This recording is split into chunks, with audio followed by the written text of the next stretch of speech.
back again here with this weird journal that I found in the woods. Okay, so last time we were talking about all the stuff that this guy did in college or whatever.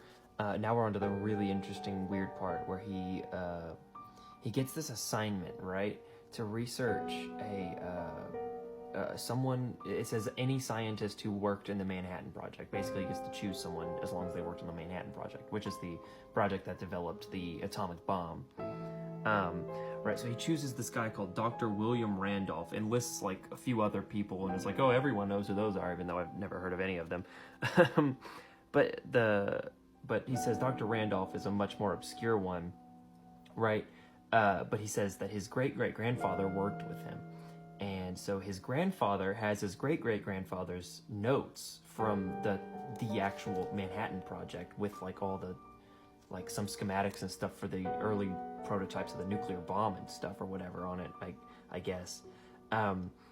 Anyway, so I think that's pretty interesting. But then one weird thing is he starts writing right here, and he always skips 3 lines between his journal entries. He only skips 1, and then he crosses it out, and then he starts like getting mad at himself for writing in the wrong place. And I'm like, it's a personal journal. Why are you getting so upset?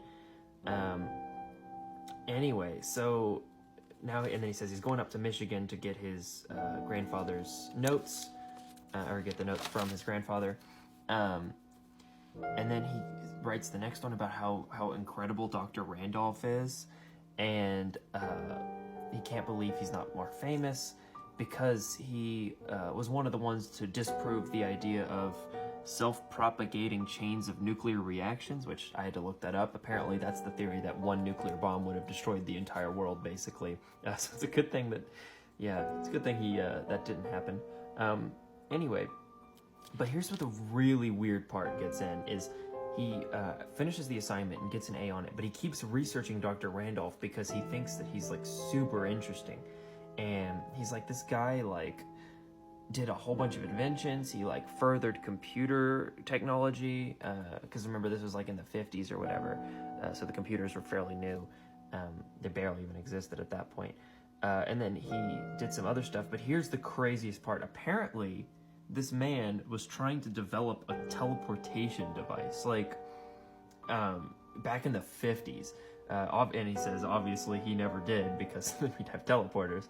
But that's like one of his main goals was after he finished working on the atom bomb. And that's really cool. But it gets even crazier. So wait till next time, and you'll see like it's ridiculous stuff.